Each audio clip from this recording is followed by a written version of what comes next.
Friends, we are gathered here today to celebrate a ministry.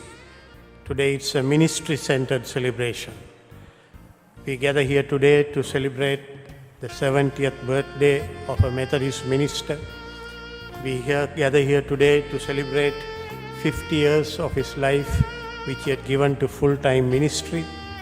We also celebrate 20 years of the ministry among the disabled.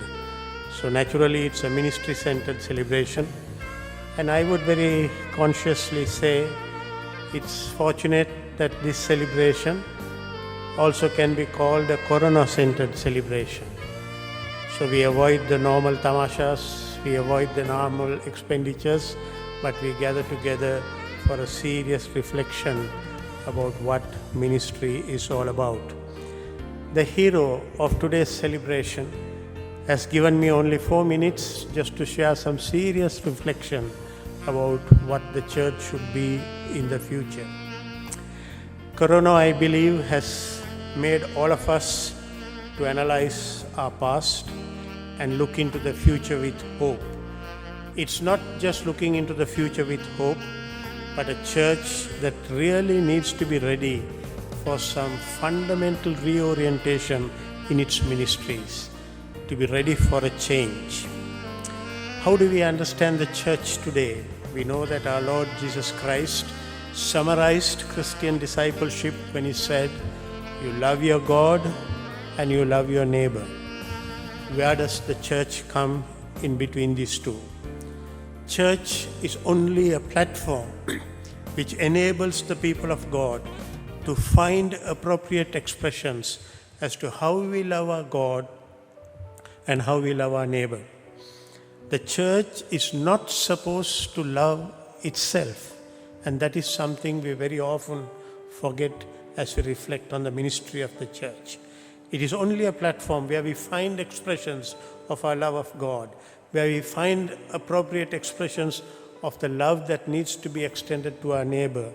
And it's a platform where our spirituality is sustained so that our love to God and our love to our neighbor becomes real and meaningful.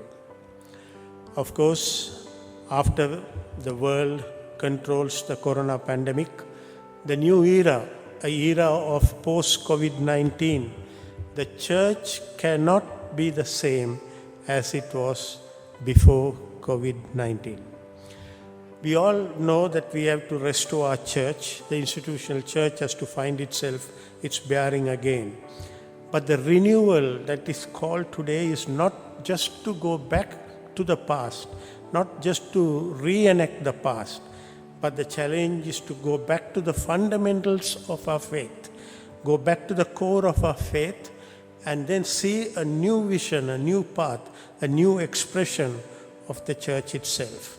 So one of the immediate tasks, I believe, is to recapture the core of our faith and also to understand the experiences of our people in the periphery, in the corners of the world where they are marginalized, so that our expression of our love for our neighbor tallies with our love for God.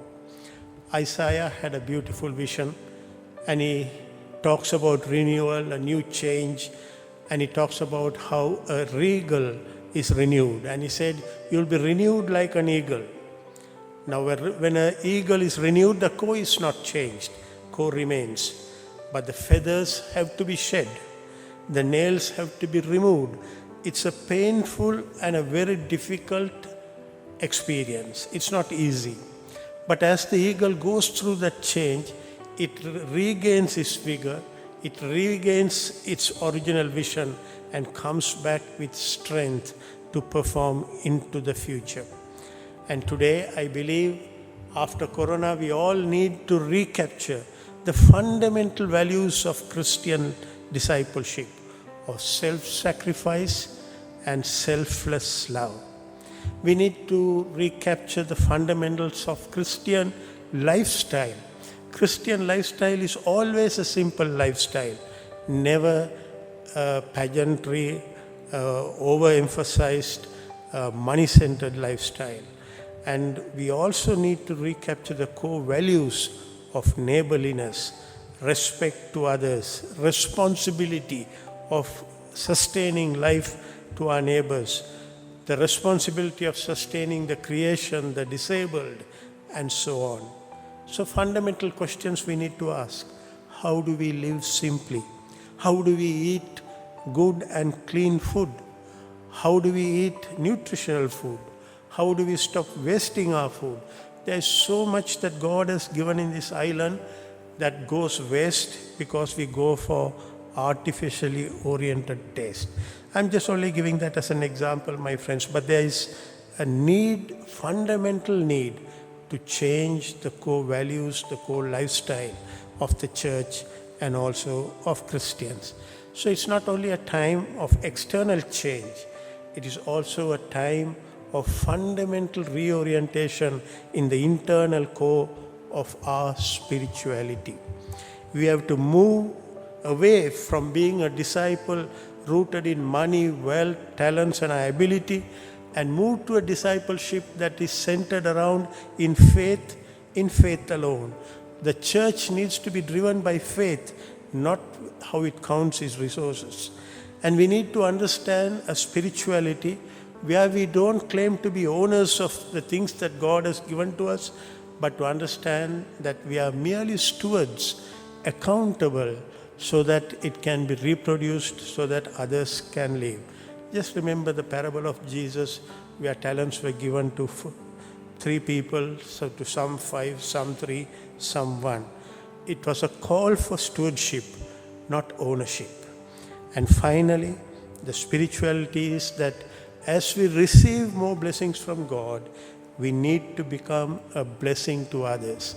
If these two things don't tally with each other, the blessing we receive and the blessing we give to others don't match each other, then our love to God and our love to a neighbor does not match by itself. And therefore, fundamentally, we need to be rooted in a spirituality where we become a blessing to our neighbor, to our nation, to our the whole worldwide people, so that we become instrument of blessing rather than appropriating a spirituality where we count the blessings that we have received.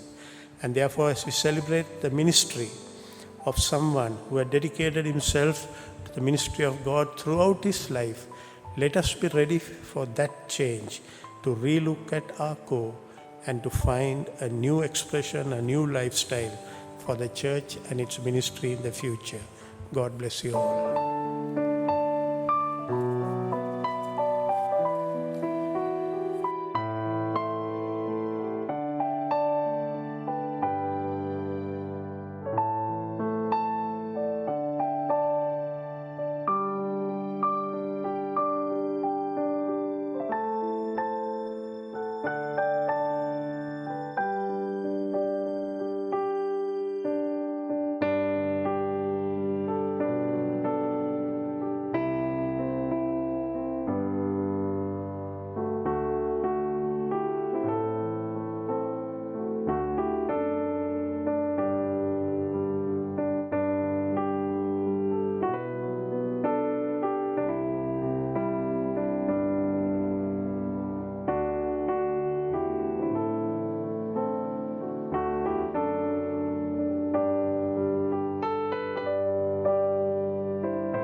வணக்கம். நான் சதீஷ், மெதில்ச திருச்சபையினுடைய போதகராக பெட்டா பகுதியிலே பணியாற்றிக் கொண்டிருக்கிறேன். நாம் யாவரும் அறிந்தபடி COVID-19 corona தொற்றினாலே அகில உலகமும் ஆடித்தான் போயிருக்கிறது. பல்வேறு விதங்களிலும் மக்களுடைய இயல்பு வாழ்வு குலைந்திருக்கின்றது. ஆனாலும் கூட இப்படிப்பட்டதான ஒரு சூழ்நிலையிலே ஆஸ் அ கிறிஸ்டியன்ஸ் திருச்சபையாக நாங்கள் எவ்விதமான ஒரு பிரதி உத்தரத்தை செலுத்தலாம் என்று இந்த காலகட்டத்தில் நாங்கள் சிந்திக்க வேண்டும். அதாவது ஏற்பட்ட தொற்று வியாதினாலே நகரங்கள் முடக்கப்பட்டிருக்கிறது. லாக்டவுன் சொல்லப்படக்கூடிய சூழ்நிலை இருக்கின்றது. தொடர் ஊரடங்கு சட்டத்தினாலே மக்களுடைய இயல்பு வாழ்வு குலைந்திருக்கிறது. ஆகவே இப்படிப்பட்டதான தொடர் ஊரடங்கின் போது மக்களுடைய நாளாந்த வாழ்வுக்கு ஏற்பட்டிருக்கக்கூடிய பல்வேறு தடைகள், இடையூறுகள் சொல்லி மாளாது.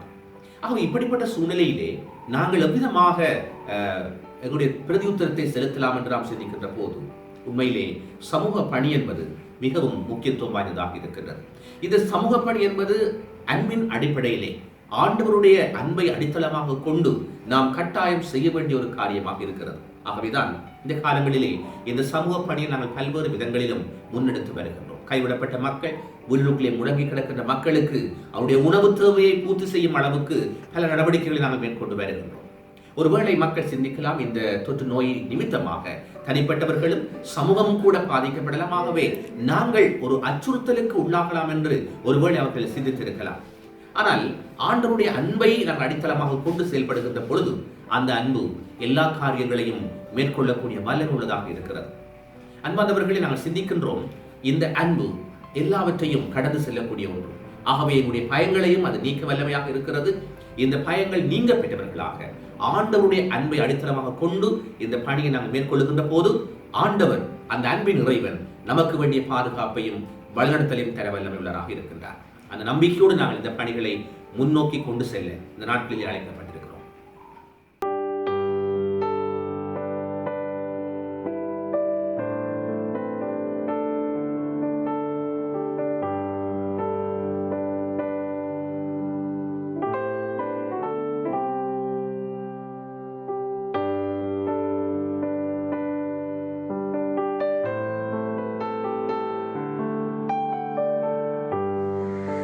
ආයුබෝවන් මුළු ලෝකයේම COVID-19 නැමැති වසංගතයෙන් පීඩා විඳින මොහොතකයි මා ඔබ හා සම්බන්ධ වෙන්නේ. COVID-19 සමගම සබහාදාම නිශ්චල වෙලා වෙනදට වඩා නැවුම් වෙලා අලුත් වෙලා ලස්සන වෙලා බව අපට දකින්නට ලැබෙනවා.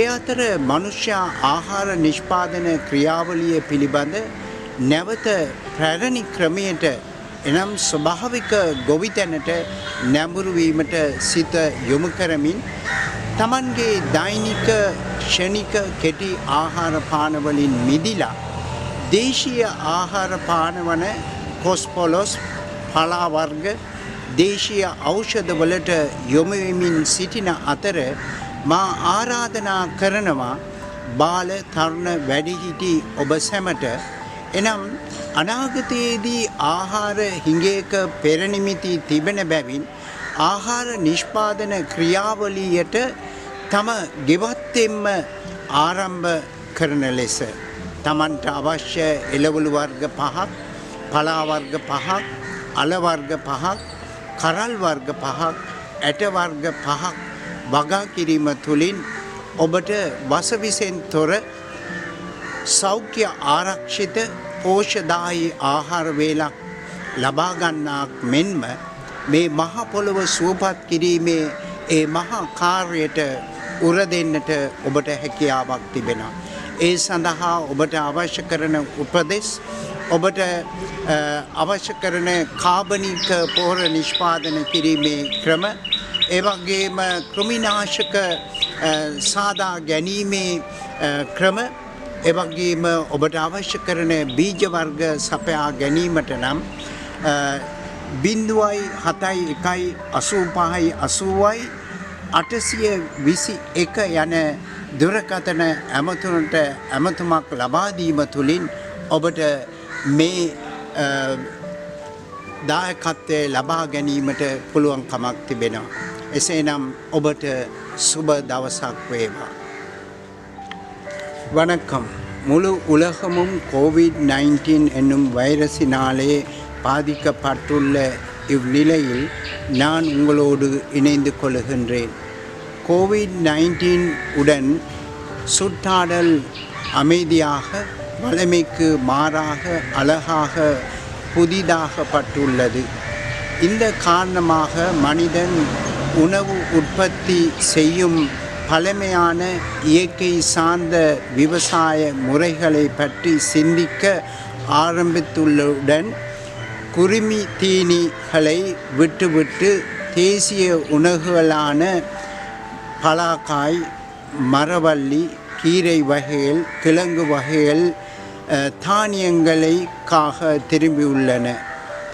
எதிர்காலத்திலே உணவு பற்றாக்குறை ஏற்படுவதினால் முதியவர்கள், வாலிபர்கள், சிறுவர்களாகிய உங்களை தங்கள் வீடுகளிலே வீட்டு தோட்டங்களை செய்வதற்கும் முடிந்த வரையில் தேசிய உணவு உற்பத்தி திட்டத்துக்கு உங்களை அழைக்கின்றோம்.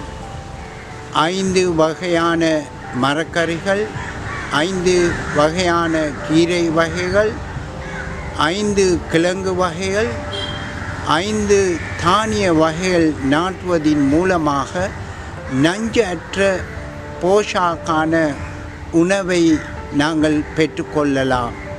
அத்தோடு இந்த பூமியை பதம்படுத்தவும் எங்களால் முடியும். இதற்கான உங்களுக்கு தேவையான ஆலோசனைகள், அதே போல உரம் தயாரிக்கும் முறைகள், விதைகள் பெற்றுக்கொள்ளும் வழிமுறைகள், இதை யாவற்றையும் உங்களுக்கு பெற்றுக்கொள்ளலாம். இதற்காக 071 85 80 821 தொலைபேசிக்கு அழைத்து உங்களுக்கு தேவையான ஆலோசனைகளை பெற்றுக்கொள்வதற்கு உங்களை அழைக்கின்றோம். நன்றி, வணக்கம்.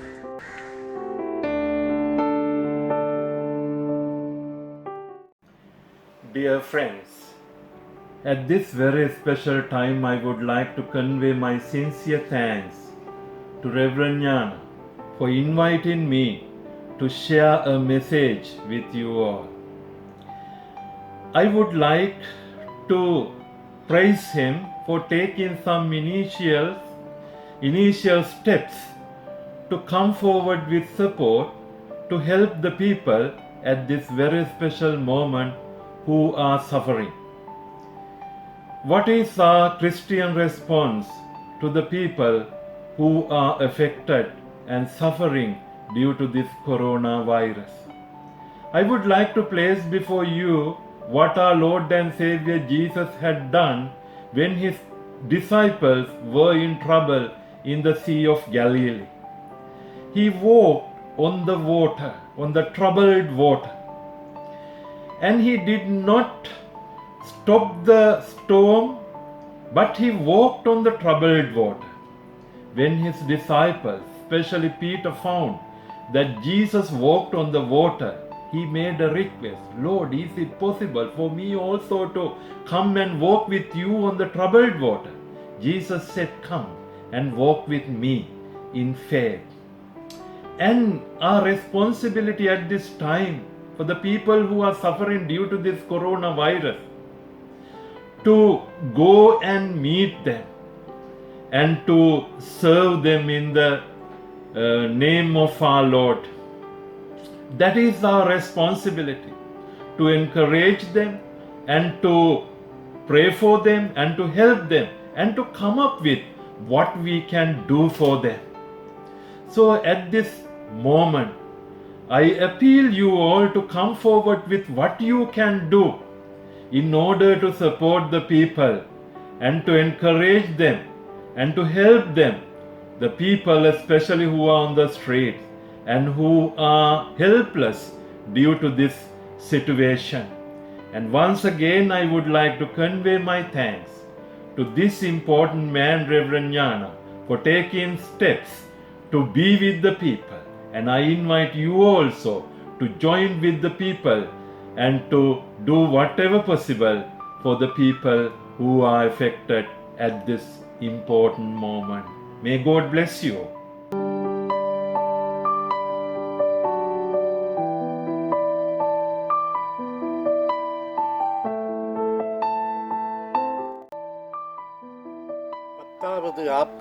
தாக்கம் என்றொரு ஆங்கில செய்தி கேட்டேன். வியந்தேன், நயந்தேன். அதனை தமிழில் பகிர முனைந்தேன். பசியால் வாடினான் ஒருவன், உயிர் போய்விடுமோ என்று. அவன் பதைத்தான். அதுபோதுதான் அவன் ஆப்பிள் மரமொன்றை கண்டான். மகிழ்ச்சியால் அவனது மனது குதித்தது. ஒன்றல்ல இரண்டல்ல 20 ஆப்பிள்களை ஆய்ந்தான். தனது மடியில் போட்டுக்கொண்டான். பசிபோக்க உண்ண ஆரம்பித்தான். முதல் ஆப்பிளை கையில் எடுத்தான். ஒரு கடி கடித்தான். ஆகா, யான் பெற்ற இன்பம் என்னவோ என்று உள்ளம் நெகிழ்ந்தான். கடிக்க கடிக்க நாவு இனித்தது. ஆப்பிள் மரமே நீ வாழ்க என்றான். உன்னை படைத்தவன் வாழ்க என்றான். நெஞ்சமெல்லாம் நன்றி நிரம்பி வழிந்தது. நன்றி நதியாய் கரை புரண்டு ஓடியது. இரண்டாவது ஆப்பிளை கடித்தான்.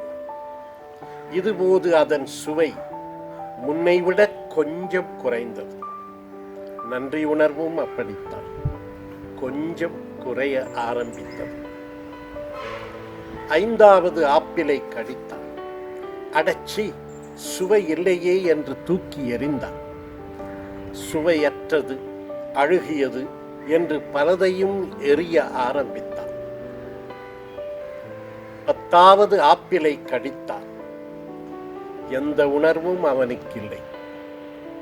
சுவையும் தெரியவில்லை. நெஞ்சில் நன்றி உணர்வையும் காணவில்லை. அது தொலைந்து வெகு நேரமாகிவிட்டது. இதுதான் 10வது ஆப்பிளின் தாக்கம். இதுதான் எமது வாழ்க்கை. இறைவன் கொடுத்த கொடைகள் நிறைவாக இருக்கும் போது, நிரம்ப இருக்கும் போது, தாராளமாய் இருக்கும் போது அதன் அருமை நமக்கு புரிவதில்லை. நன்றியும் எம் நெஞ்சில் எழுவதில்லை. இல்லாத போதுதான் இறைவன் கொடுத்த கொடைகளின் அருமை விளங்குகிறது. நண்பர்களை காண முடியாத போதுதான் நட்பின் இனிமை புரிகிறது. வீட்டிற்குள் முடங்கி இருக்கிற போதுதான் உறவுகளின் முக்கியத்துவம் தெரிகிறது. உயிர் பறிபோகும் என்ற பயம் வரும்போதுதான் உடலின் பெருமை புரிகிறது. ஆரோக்கியத்தின் அருமை தெரிகிறது. அடுத்த வீட்டின் மரண ஓலம்தான் வாழ்வின் பெருமதியை நினைக்க வைக்கிறது. நன்றியோடு வாழ்வை பார்க்க மறந்து போனாயோ நண்பா? வாழ்வை மதிக்க மறந்து போய் அதை மிதித்து வாழ்ந்தாயோ நண்பா? உனது அகந்தையும் ஆணவமும் இன்று எரிந்து சாம்பலானதோ நண்பா? நெஞ்சே, நன்றி உணர்வுக்கு திரும்பு. நீதான் எல்லாம் என்ற மமதையை கொளுத்து. உனக்கும் மேலே ஒருவன் உண்டு. உன்னிடம் உள்ளதெல்லாம் அவன் போட்ட பிச்சை என்பதை நம்பு. நன்றி உணர்வைப் போல் வேறொரு மருந்தில்லை. பிரிதொரு காய கற்பமில்லை. நன்றி உணர்வு என்ற ஆப்பிளை புசி. உன் மனதிற்கும் ஆன்மாவிற்கும் அது ஆரோக்கியம் தரும்.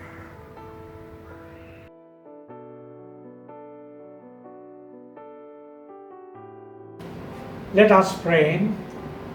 Heavenly Father, we come to your throne of grace at this time, uplifting our world and especially our Sri Lankan community at this time of coronavirus. Lord, we thank you that you are the God who brings healing to us, healing in spirit, mind and body. Lord, you know how our nation is affected, our world is affected because of this coronavirus that brings a lot of fear, sadness and turmoil to the hearts of people. We pray that you will bless each and every person of our country and of our world so that they will realize that you are standing right beside them, speaking the words of comfort, words of reassurance, and words of healing. And let thy wonderful love manifested to mankind through the death of Jesus on Calvary bring that hope and that experience of healing to everyone. And at this time we also want to thank you for your servant, Reverend Jnana Raja, whom you have used in a mighty way to reach out to the people who are in need, and especially who have different abilities. We thank you, Lord, that you have given him a vision, and that vision has been materializing over the years. We pray that on this day you will bless him in a special way, so that he will know for certain that you have a purpose for his life, and he will meet that purpose with the grace that you provide for him. Keep him in good health and continue to fill him with your peace and joy. Lord, in blessing him, bless his wife and bless the son and the daughter-in-law and the rest of the family. May your grace work in their lives. This we pray in Jesus' name. Amen.